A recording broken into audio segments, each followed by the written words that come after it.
안녕하십니까. 생사람을 재판도 없이 강제로 도살장으로 보낸 영악한 바보들에 대해서 말씀드리겠습니다. 한반도 인권과 통일을 위한 변호사 모임 한변과 북한 인권단체 총연합 등이 18일 귀순 어민 강제 북송 사건과 관련해 전 대통령 문재인을 서울중앙지검에 고발했습니다. 한변 등은 문재인에 대해 귀순 어민 2명의 강제 북송을 결정한 최고 지시자라고 했습니다. 문 전 대통령이 국제형사범죄법 위반, 직권남용, 직무유기, 불법 체포 감금, 살인 혐의 등 5가지 혐의가 있다는 겁니다. 귀순 어민들이 보호신청서를 썼는데 이 경우 강제 북송되면 북한은 대부분 처형시킵니다.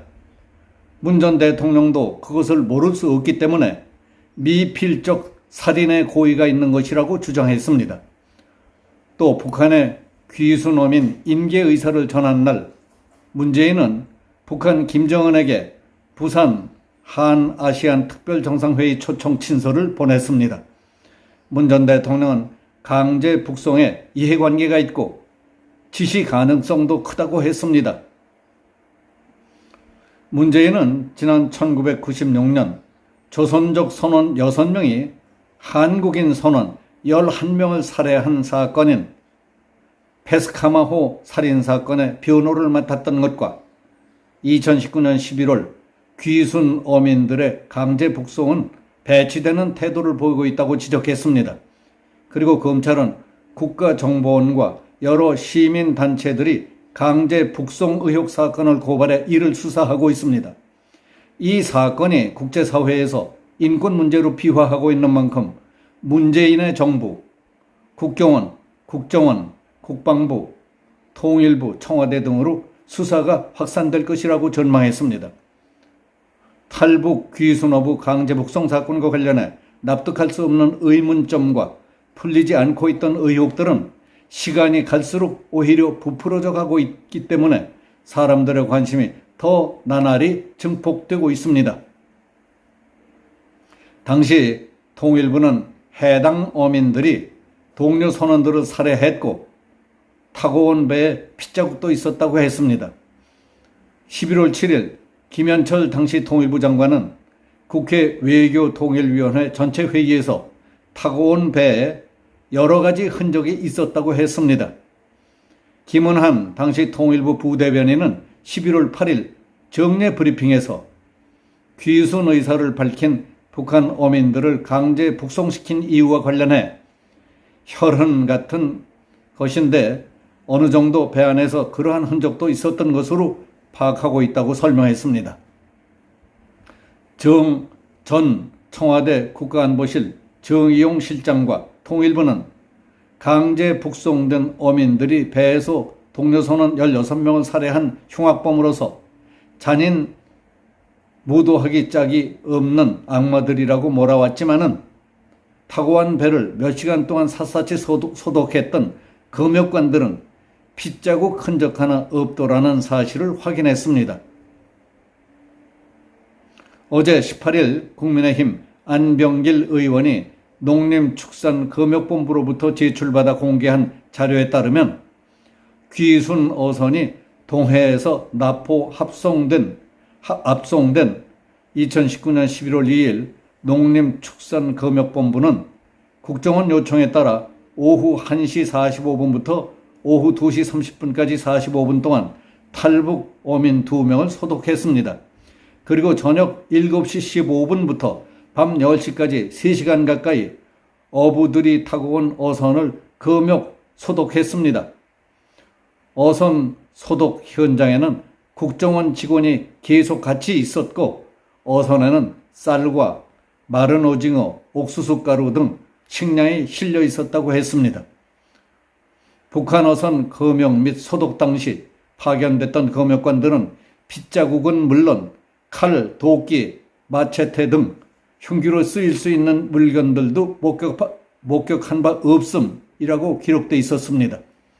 이에 대해 안병길 의원은 문재인 정부가 해수부 공무원 피격 사건에서 피해자의 월북을 조작했다는 의혹이 제기됐던 것처럼 강제 북송 사건에서는 혈흔이 발견됐던 것처럼 조작했다는 의혹을 지우기 어렵다.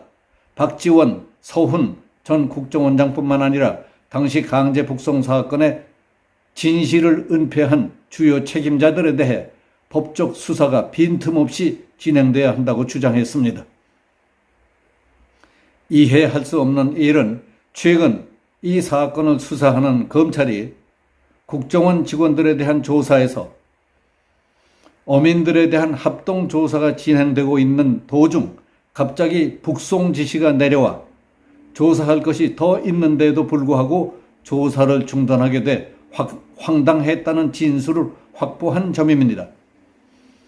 당시 정부가 탈북민에게 거짓말 탐지기 조사도 하지 않았고 선상에서 선원 16명을 살해한 흉악범이라면서 타고 온 선박에 대해 혈흔 감식조차 하지 않았던 사실도 파악됐습니다.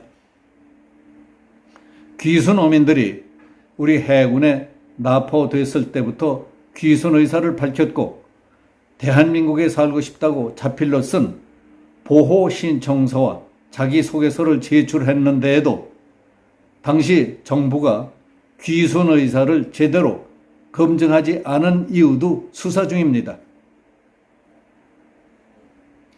문재인 정부가 귀순 어민들을 북한에 넘기면서 포승줄로 묶은 사진이 공개되면서 검찰은 정의용 전 실장과 서훈 전 원장에 대해 직권남용 혐의뿐만 아니라 불법 체포, 감금 혐의를 추가 적용하는 방안을 검토 중인 것으로 전해졌습니다. 또 어민 북송 당시 통일부와 국방부가 북한과 통신을 주고받은 사실이 있는지를 확인하기 위해 두 기관을 압수수색하는 방안도 검토하고 있는 것으로 알려졌습니다.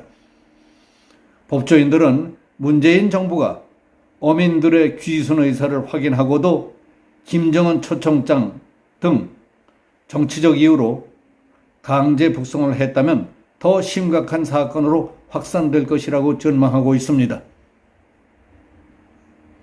UN 인권 최고대표 사무소는 최근 한국 통일부가 강제 북송은 분명히 잘못이라며 북송 당시 사진을 공개한 것과 관련해 논평을 요청한 미국 자유아시아 방송 RFA의 질의에 대해 북송 과정을 규명하는 것이 여전히 중요하다고 강조했습니다.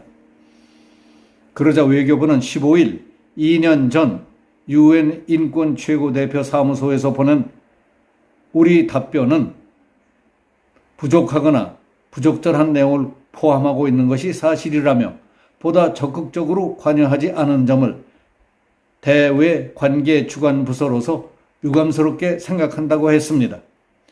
UN 인권 최고대표 사무소는 사건 발생 직후부터 이 사건을 추적 조사해왔지만은 한국 외교부의 소극적인 태도로 진상규명에 애를 먹었다고 함으로써 국제적인 망신까지 자초했습니다. 이번에 우리 외교부가 부실 왜곡 답변을 시인함에 따라 UN 차원의 재조사가 이루어질 가능성이 있다는 전망이 나오고 있습니다. 전환기 정의 워킹그룹의 이영환 대표는 당시 외교부의 답변서는 사실 왜곡과 논리적 모순 덩어리였다. UN 인권이사회 이사국이라는 지위가 창피할 정도로 보편적 인권을 무시하고 초법적 발상을 드러냈다고 했습니다. 이 같은 비판은 강제 북송 직후부터 UN을 비롯한 국제사회와 국내외 인권단체들 사이에서 끊임없이 제기되어 왔습니다. 우리 외교부는 이처럼 부끄러운 일로 국제사회의 손가락질을 받으면서도 2년이 넘도록 묵살해왔다는 사실에 국민적 공분을 느끼지 않을 수 없습니다. 그리고 대통령직에 있으면서 국내외적으로 나라 꼴을 이 지경으로 엉망진창을 만들어 놓고도 부끄러운 줄 모르십니까? 자존심도 없습니까? 세상이 무섭지도 않습니까? 그래도 내가 잘했지 하는 자아도취망상에 푹 빠진 것 같소이다. 입을 해 벌리고 웃는 모습을 찍어서 수시로 SNS에 올리는 것을 보면 그 심보를 도대체 알 길이 없습니다. 뭐든지 잘 잡숫고 수시로 낮잠도 잘 잡디다마는 이제 그만하고 정신 좀 차리십시오. 세상이 지금 변하고 있습니다. 업보를 받을 차례가 됐습니다. 여기서 마치겠습니다. 감사합니다.